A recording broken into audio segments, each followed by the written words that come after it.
Esto se llama Vota Latino. Lo hacemos desde Puerto Rico, pero para fines de analizar los temas de los Estados Unidos y de la perspectiva latinoamericana, puertorriqueña, y lo hacemos con la intención de que el asunto de Puerto Rico, la insertación de nosotros también en los Estados Unidos como parte de la política norteamericana y también reclamar un espacio para los latinos dentro de la política de los Estados Unidos. Simultáneamente buscamos tocar los temas que nos afectan a nosotros, los latinoamericanos, al igual que el resto del mundo. Hay 4 temas que me parece que hoy vamos a tener que tocar. El primero de ellos, la posibilidad de una confrontación entre Irán y los Estados Unidos y lo que eso significaría para el fin, ¿verdad?, de las personas que no saben del todo lo que está pasando. Ha habido una retórica emergente y aumentando entre Irán y los Estados Unidos. Y tengo conmigo el profesor Carlos Dalmau, que además de mi amigo es profesor universitario, y vamos a hablar de estos temas desde la perspectiva nuestra hacia la posibilidad de que los Estados Unidos e Irán terminen en un conflicto bélico. Saludos. Saludos, Jay, a ti, a todos los que nos escuchan en este podcast. Tenemos temas pesados hoy y de mucha importancia. Mira, vamos a arrancar con este tema de Irán, porque yo quiero hacer una breve explicación de cuáles han sido las diferencias entre Irán y Estados Unidos y las fuerzas europeas. Cuando surgió la independencia, por así decirlo, de los estados del Medio Oriente, que como ustedes recordarán, Francia, Inglaterra, etcétera, tenían eso allí básicamente copado, y eran los que mandaban, realmente eran poderes foráneos, no eran local. Pues se sabía que hacía falta que eventualmente esos estados tendrían sus propios gobernadores, sus propios presidentes, sus propios reyes, sus propios monarcas. Y había una división entre, como siempre, protestantes y católicos. Y en este caso, musulmanes chií y musulmanes suní, ¿verdad? Esa realidad provocó el que había países donde los sunís eran el gobierno, pero la mayor parte de la población era chiita. También, en el caso de estos dos poderes grandes, los persas y los árabes, en Arabia Saudita había un poder enorme, petrolero, gigantesco a nivel global. Y ese poder enorme, gigantesco petrolero a nivel global de los árabes de Arabia Saudita trajo una realidad en sí, y es que ellos apoyaban a una gente, mientras que en Irán apoyaban a otra gente.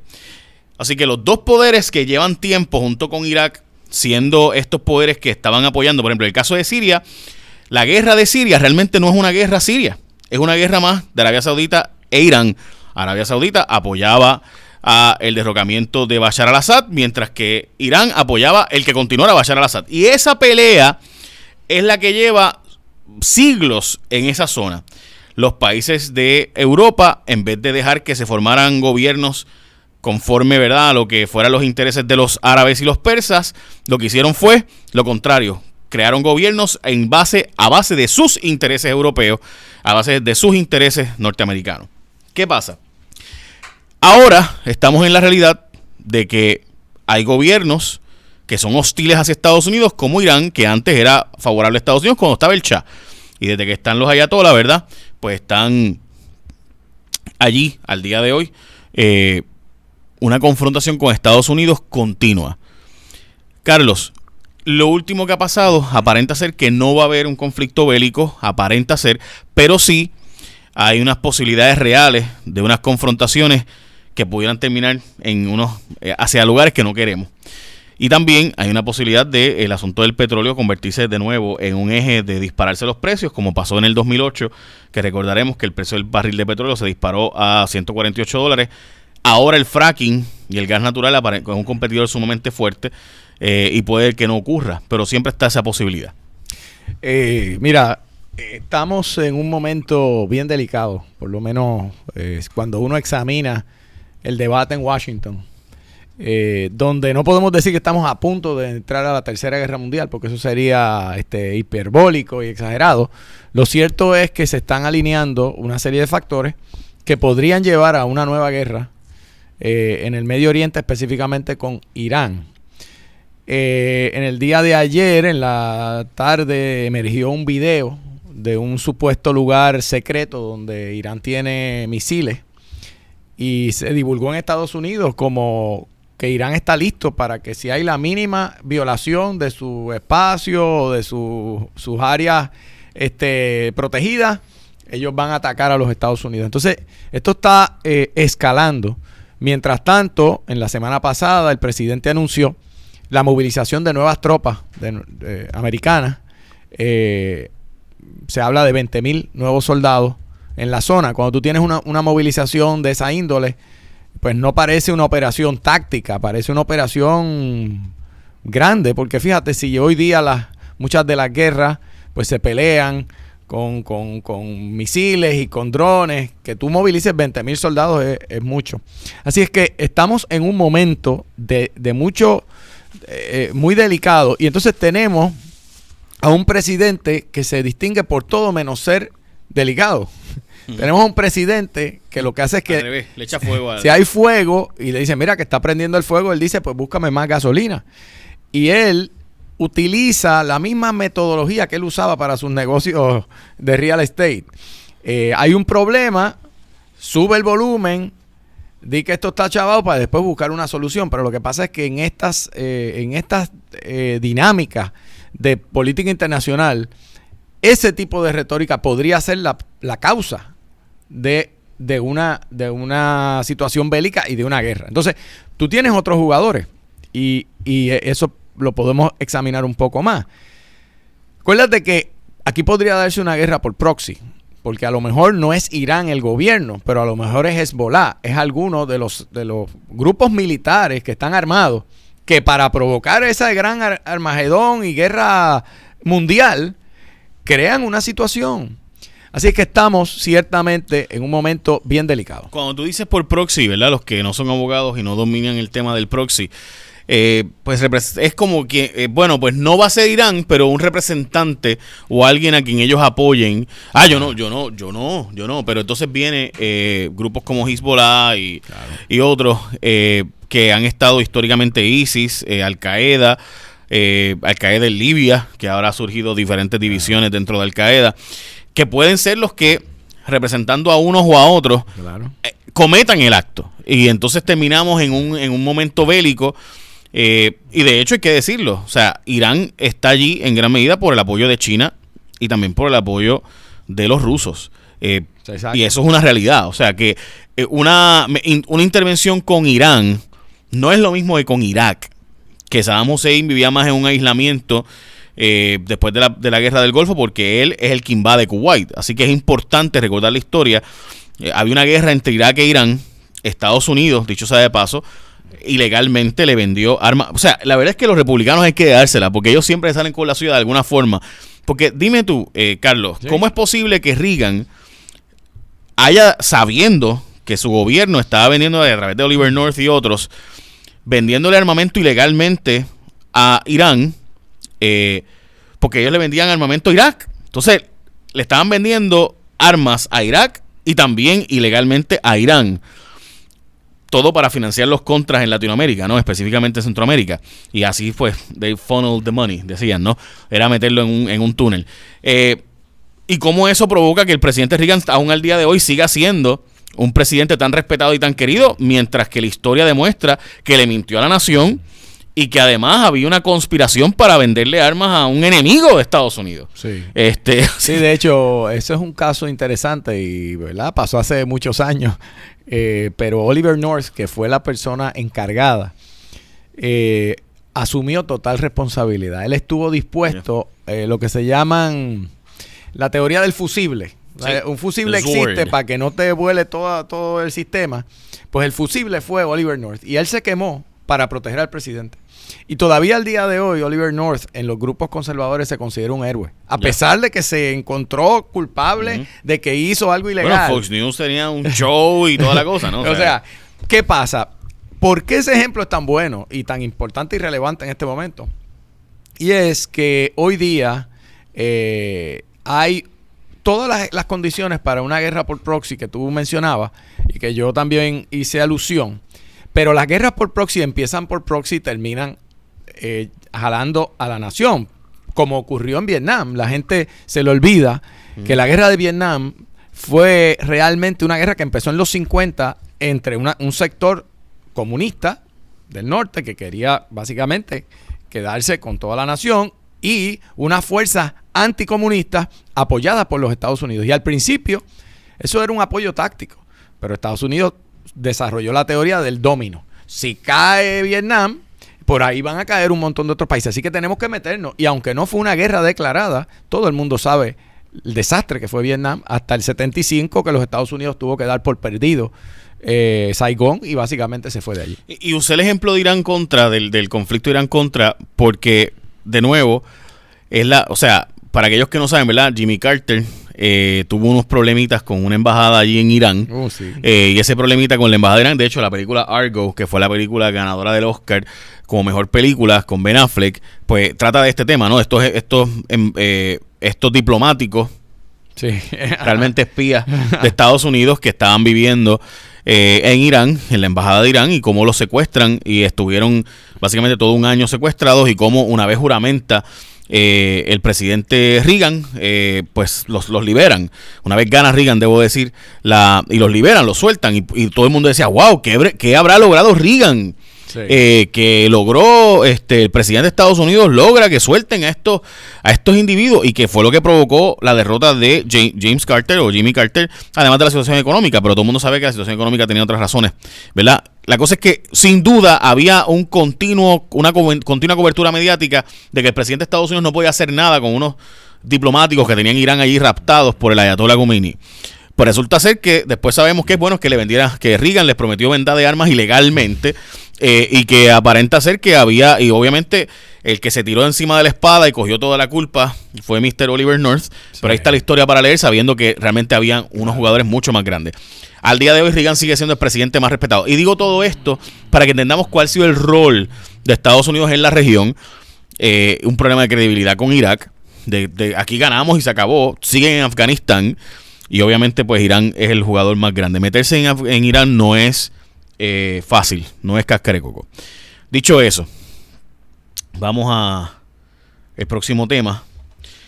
Hay una discusión en este momento de qué debe hacer el Partido Demócrata en Estados Unidos con el posible residenciamiento del presidente. Y hay divisiones y facciones dentro del Partido Demócrata que mandan, hey, presidente, hay que sacar a este presidente. Y yo vi el show de Bill Maher, por ejemplo, recientemente, la última edición. Bill Maher es un famoso comediante de Estados Unidos que le empuja a los demócratas diciendo que son flojos.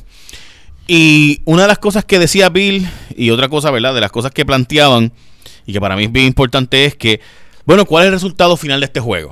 O sea, vamos a jugar. Y el juego, vamos a jugar Monopolio. Y resulta que el otro lado tiene la ficha del tranque. Vamos a jugar Domino. Y el otro lado tiene la ficha del tranque, tú le vas a abrir esa puerta.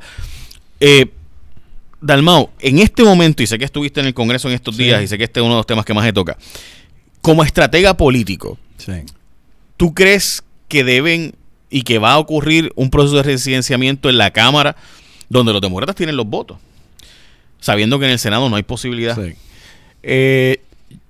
Yo estuve en el Congreso por toda la semana pasada, y ahora mismo hay una especie de guerra civil silenciosa en la delegación demócrata en la Cámara. Porque los candidatos que recién fueron electos, quizás más novatos, pero que se hicieron su nombre anti-Trump, frente a Trump, como la espada que iba a vengar a Trump, a salir de Trump, tienen una presión política de que ellos quieren un proceso, aunque no culmine en una convicción en el Senado, que ellos se vean atacando a Trump. Hay todos otros, muchos, que son los que le dan la mayoría a la líder Pelosi, que corrieron con una bandera diferente. Nosotros podemos hacer que esto funcione, nosotros podemos trabajar con los republicanos, nosotros podemos ser de centro.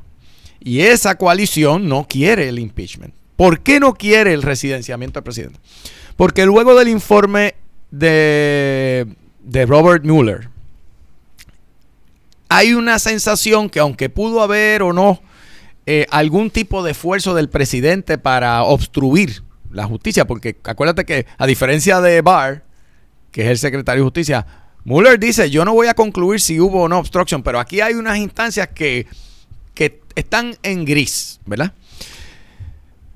Pero la mayoría de la gente no siente que eso tiene la pegada escandalosa como para remover al presidente. O sea, remover un presidente que fue electo por la gente, es un proceso extraordinario. Solamente ha pasado 2 impeachments en la historia completa de los Estados Unidos. Andrew Johnson en el siglo XIX, Bill Clinton en el siglo XX, y ninguno fue al final sentenciado por el Senado. O sea, Nixon renunció. Nixon no llegó al proceso. Le dijeron, si sigue, vamos a hacerlo. Pero no pasó. Vale la pena repasarle a la gente que el residenciamiento que está en la Constitución inicia en la Cámara. Solamente la Cámara lo puede iniciar. Y solo requiere mayoría simple. Así que, ¿qué piensan los demócratas? Bueno, podemos residenciarlo. Allá el Senado que haga su trabajo, pero nosotros le hacemos pasar tremendo momento difícil al presidente. Pero ¿qué ocurre? Te puedes ver también politiqueando con algo sumamente serio, porque estás tratando de remover un presidente. Y hay una preocupación de que esto les explote en la cara a los demócratas. No se vislumbra de forma alguna que los senadores, que ahí necesitarías 2/3 partes, ahí necesitarías supermayoría para... Serían 67. 67. Recuerda que en ese proceso, es un proceso muy formal, lo preside el juez presidente del Tribunal Supremo, que en el caso de Clinton fue Rehnquist, y lo declaró, al final pues no hubo los votos para encontrarlo culpable. ¿Qué culpable de qué? Pues la gente tiene que saber. La Constitución dice que tienen que ser high crimes and misdemeanors, del tipo de crimen que sería traición o algún tipo de bribery, que es ¿verdad? Que es la extorsión o algún tipo de...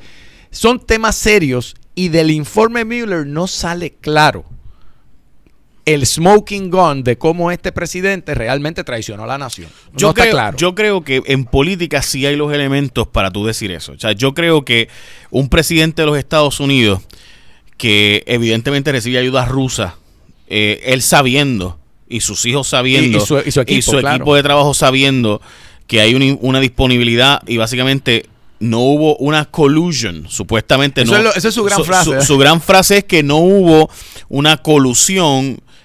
O sea, no hubo un acuerdo de las dos partes de cómo se iba a hacer. Que no hubo una conspiración. Pero en esa conspiración que no se dio, se sabía lo que estaba pasando, y de pura casualidad, el presidente de Estados Unidos decía, oye, pronto se va a saber tal cosa, y a la semana se sabía tal cosa que de casualidad la consiguieron los rusos y la filtraron a través de WikiLeaks.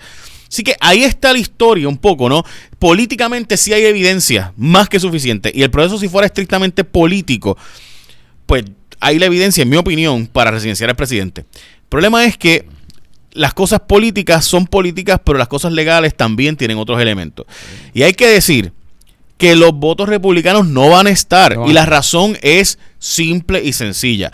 Donald Trump secuestró al Partido Republicano. El Partido Republicano de Bob Dole no existe. Ese Partido Republicano ya no está ahí, no está.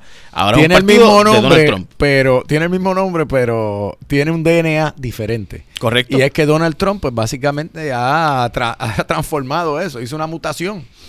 Te quiero comentar algo sobre lo que tú acabas de decir, sobre lo político y lo jurídico. A mí me comentó un amigo que... Sí. Un segundo, Carlos, quiero preguntarte algo. En el caso de Nixon había unas grabaciones comprometedoras. Sí. En este caso, ¿verdad? Richard Nixon, que era un republicano, presidente de los 70, sale renunciando, el único en la historia que renuncia a la presidencia, pero había unas grabaciones que o sea, mire lo difícil que fue, porque a pesar de que había todo el andamiaje de conspiración para taparlo, y había todos estos periodistas filtrando información, y el FBI, el segundo en mando del FBI, dando información continua a la prensa de Washington Post, aún así no logran sacarlo si no es porque tiene una grabación. Imagínate lo difícil que es de toda esta conspiración, y de repente tenemos un presidente que no hay una grabación directa. O sea, porque por si acaso, ¿verdad? Que aquellas personas no saben si Mr. Nixon hubiera borrado o quemado aquella cinta, probablemente hubiera sido un presidente que de hecho no siempre existió ese sistema de grabación en la Casa Blanca. Comenzó un poco antes que Nixon, y Nixon lo mantuvo.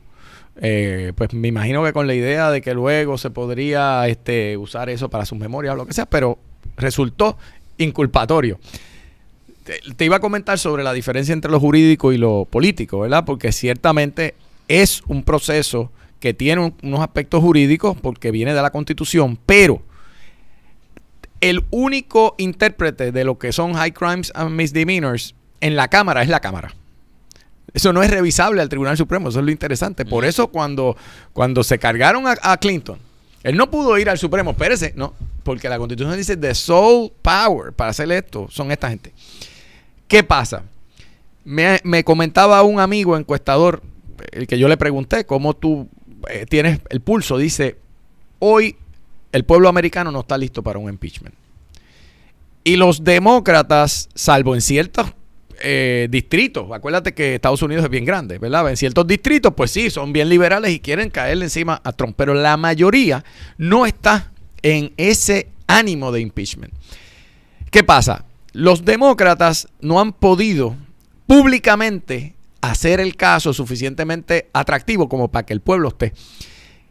Me parece que lo que pasó la semana pasada, tanto de parte del presidente como de la líder Pelosi, recuerda lo que pasó. Ellos tenían una reunión en Casa Blanca para hablar del proyecto de infraestructura y de repente Trump dijo, bueno, a menos que me tumben todas las investigaciones estas del impeachment, no vamos a hacer nada de esto. Se acabó la reunión.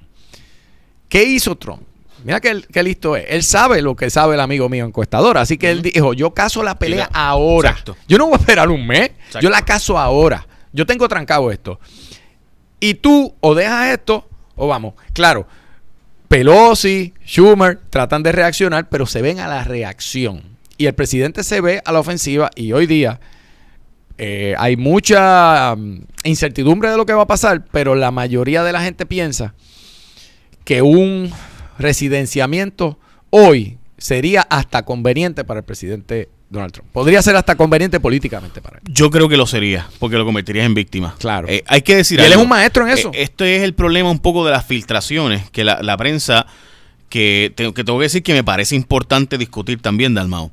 Y es que si todo hubiera salido de un cantazo, como dijo Hillary Clinton, mira, si todo este escándalo del presidente de Estados Unidos hubiera salido de un cantazo todo de una vez, hubiera sido devastador, porque estamos hablando de algo mucho peor que Nixon. Y by the way, cuando tú miras lo que se está alegando, sin duda es peor que lo que hizo Nixon, sin duda. Ahora, el problema es que como se fue filtrando poco a poco, y subimos mucha información poco a poco, terminó diluyéndose el impacto de un resultado final. Todo el mundo esperaba encontrar un cuerpo del delito. Todo el mundo pensó, cuando Von Mueller saque esto y llegamos al final, lo que viene por ahí es, y la expectativa, hace ese build-up. Eso es como cuando estás en la montaña rusa, y vas subiendo la montaña rusa, y vas subiendo, y de repente, cuando llega el momento de la caída, en vez de ¡wow! Y que te quedaste plano. Ah, ok. Pues sí, o sea, subió un montón, pero la caída... Sí. No me alteró el pulso, no me cambió la presión sanguínea. Pues lo que provocó esto en el televidente, radioescucha, en el que ve podcast, en la gente que estaba esperando fue, ¿y dónde está el muerto? ¿Dónde está el muerto? Pero el muerto nunca estuvo. Eso que tú has dicho, ojalá que los amigos y amigas que nos escuchan puedan procesarlo bien, porque esa es la clave de por qué, a pesar de todo lo que ha salido, Donald Trump sigue como si no hubiera pasado nada. Y incluso tiene un ex director de campaña que admitió que en varias ocasiones él le mandó a decir al secretario de Justicia, tumba esto. Que eso es una cosa increíble. Es obstrucción. O sea, tú no puedes como presidente mandar un tercero a decirle al secretario de Justicia, que es quien investiga, mira, que tumbe esto. Yeah. Bueno, pero el otro que hizo, no hizo nada. Entonces, ¿qué pasa? Lo increíble es que la expectativa que se creó, y en parte los demócratas corrieron con esa expectativa, también aquí había un interés, al llegar algo que es comprometedor, es hasta bochornoso que un presidente esté en esa, pero se esperaba, como tú dices, el cuerpo del delito con la pistola botando humo. Exacto. Y eso no salió de esa manera. Y hay que decir que lo mismo está pasando con el asunto de sus planillas. Las finanzas del presidente, ¿cómo se dice en inglés? IRS returns, los tax returns, los impuestos del presidente. Todo el mundo está esperando que tengan un smoking gun, que tengan también la evidencia de que el presidente de Estados Unidos ha sido un corrupto por toda su vida. Y ahora sabemos, por ejemplo, que el presidente de Estados Unidos, que tanto hablaba de su éxito financiero, por 10 años fue una de las personas que más dinero perdió. Estamos hablando de perdió billones de dólares en el mercado. Para mí que por eso es que él lo esconde, ¿sabes? Honestamente puede ser. Yo he llegado a la conclusión que no es que haya un crimen ahí. Es que él vive... El problema del presidente realmente es que es un con artist. Es un artista del engaño y de vender lo que no es. Y entonces él siempre vendió que él era una persona tan y tan... Él era el rey Midas. Todo era dinero y él tenía demasiado dinero. ¿Y qué pasa? Ahora esta divulgación lo que va a revelar es que estuvo quebrado, que perdió dinero, que hizo malos negocios. Y su marca es todo lo contrario. Así que él... De hecho, en algunas de las biografías, Jay, él... se divulga que cuando él iba a los programas, él decía, yo puedo hablar de cualquier tema, menos de mi finanza. Él podía hablar hasta de los hijos, de lo que tú quieras, pero de las finanzas no, porque él protegía con uñas y dientes esa imagen de que yo soy el que más sé de negocios, el que más sé de deals. Y de ahora, pues eso no es cierto, pero ya es presidente, así que es casi académico. Yo tengo que pasar al último tema. En el caso de nosotros, pues queríamos tocar el famoso tema de recientes de lo que ha pasado en Estados Unidos, de las ayudas que se supone que llegaran para Puerto Rico, que es un tema sin duda dramático e importante para nosotros, pero nos ha pasado, o sea, básicamente nos está acabando el tiempo. Ahora, tengo que decir que ha habido toda una controversia de qué va a pasar con los fondos federales que se supone que llegarán a Puerto Rico, porque hay un proyecto de ley que se pasó para fin de ayuda no solo a Puerto Rico, sino a las zonas devastadas por los huracanes y fuegos forestales y demás en los Estados Unidos, y específicamente las inundaciones para los agricultores de Arkansas y los agricultores de Nebraska y obviamente toda esa zona de los Estados Unidos que está pasándola muy mal. Pues resulta ser, Dalmau, que ese debate, y terminamos con esto, se detuvo porque un tal Chip Roy detuvo el proceso. O sea, se aprobó en el Senado de los Estados Unidos el proyecto de ley que ayudaba a las zonas devastadas por huracanes. Se aprobó básicamente casi completo lo que se quería aprobar para Puerto Rico y para diferentes áreas de los Estados Unidos, unos 19 billones en total, 16 billones para los Estados Unidos y demás. No vamos a entrar en detalle, pero para Puerto Rico se aprobó el dinero y se le obligó al presidente que el dinero que había sido aprobado previamente ahora se tenga que desembolsar. Que ese es el real impacto para nosotros. O sea, no, más allá de los asuntos de los cupones, de food stamps o de los cupones de alimentos que recibe Puerto Rico, que sería un aumento de 600 millones, que es lo que hubiéramos tenido si fuéramos un estado, y unos 300 millones adicionales para vivienda, se le está obligando al presidente a sacar la chequera y dinero que está aprobado, que no ha llegado a Puerto Rico, que se envíe de una vez. Estamos hablando de 8.9 mil millones de dólares, sin duda un logro de la administración, no de la comisionada residente que apoyó el proyecto que no daba estos chavos, by the way, dicho sea de paso, que no daba este dinero. El cuento es que Chip Roy, que es el famoso congresista de la zona de Texas, dice, no, este proyecto no se puede aprobar porque yo quiero dinero para la seguridad en la frontera con México. Así que si no hay dinero para la frontera con México, no voy a permitir que se apruebe este proyecto. Y se detuvo el proyecto hasta junio 4, porque hacía falta el voto de él para lograr, antes del receso de Memorial Weekend, pues que se aprobara. Y ahora en junio 4 es que aparenta ser que va a haber una nueva votación y entonces sí podrán aprobar estos dineros. Sí. Él retrasó el proceso. Sí, por un tema procesal. Traigo esto porque un famoso periodista en Puerto Rico dijo que esto muestra el problema colonial de la isla, y que Puerto Rico sin duda es una colonia de los Estados Unidos y que por esto es que pasan estas cosas, porque no tenemos la libertad, ¿verdad?, de poder nosotros dirigir nuestro propio destino en la isla. Hay que decir que obviamente presumo que está ahí endosando la estadidad para Puerto Rico, porque en la independencia no recibiríamos nada. O sea, Estados Unidos no tendría, ni el Congreso hubiera aprobado legislación más allá de ayuda humanitaria en algún momento, pero no estamos hablando de los 91 mil millones que estamos solicitando y los 46 mil millones que ya se han aprobado. Así que presumo yo que le está pidiendo la estadidad.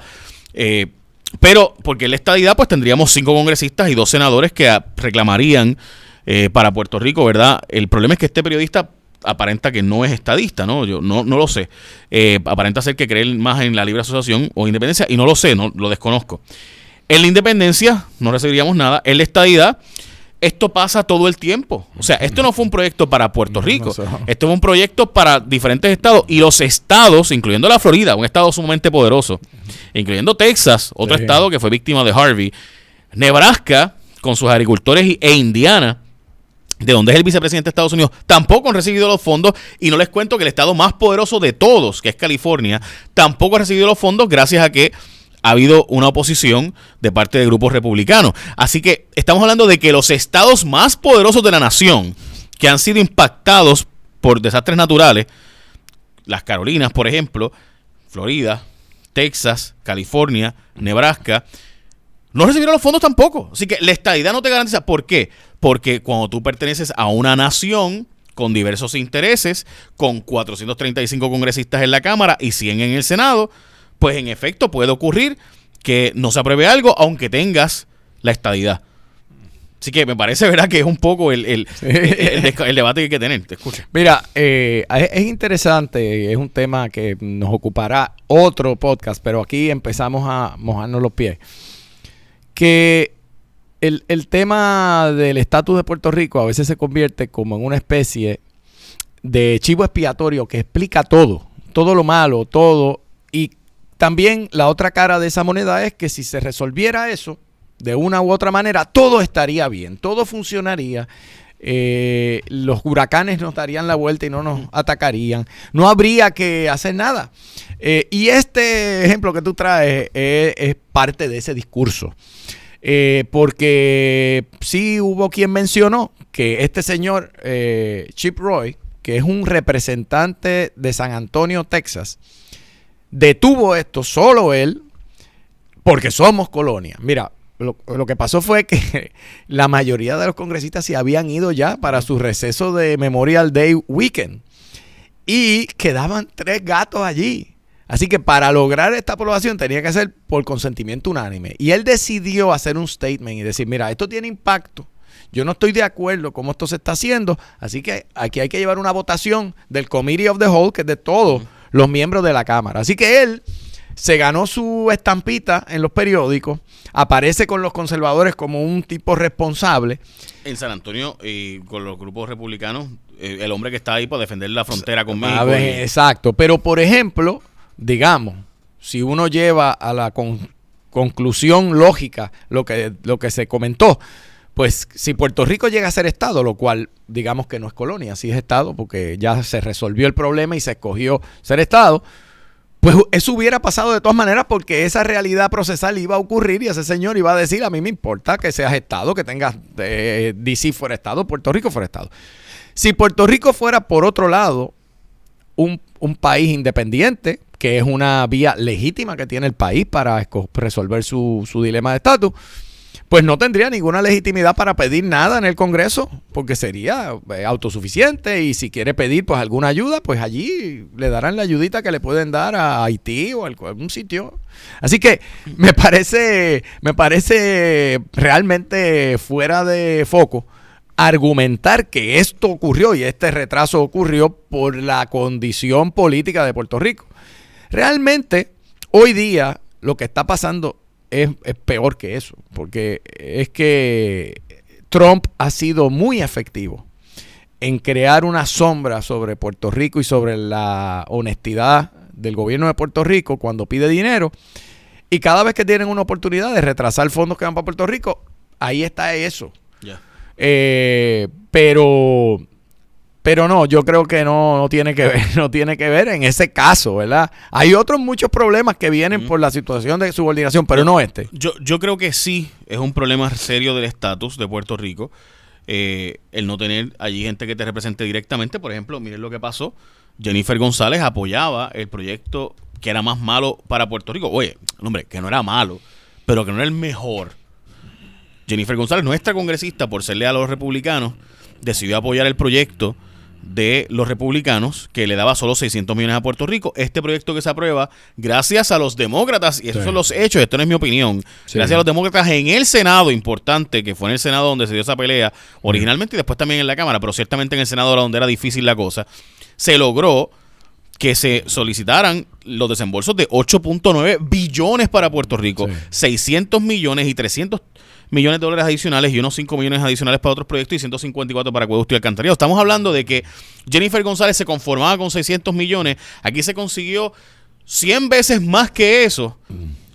Así que, pregunta, si fuéramos Estado y tuviéramos una delegación republicana, ¿tuviéramos unos que serían leales a Puerto Rico o como Jennifer González leales al Partido Republicano y a los intereses del Partido Republicano? Eso es bien... Ahí está, esa es otra. Eso es bien interesante. Y son discusiones que, y ahora que yo regresé de Washington, estuve unos días, de hecho, compartí con la comisionada residente, que está comprometida. O sea, realmente por lo que yo veo, ella está súper comprometida. Ella tiene unas limitaciones que son estructurales.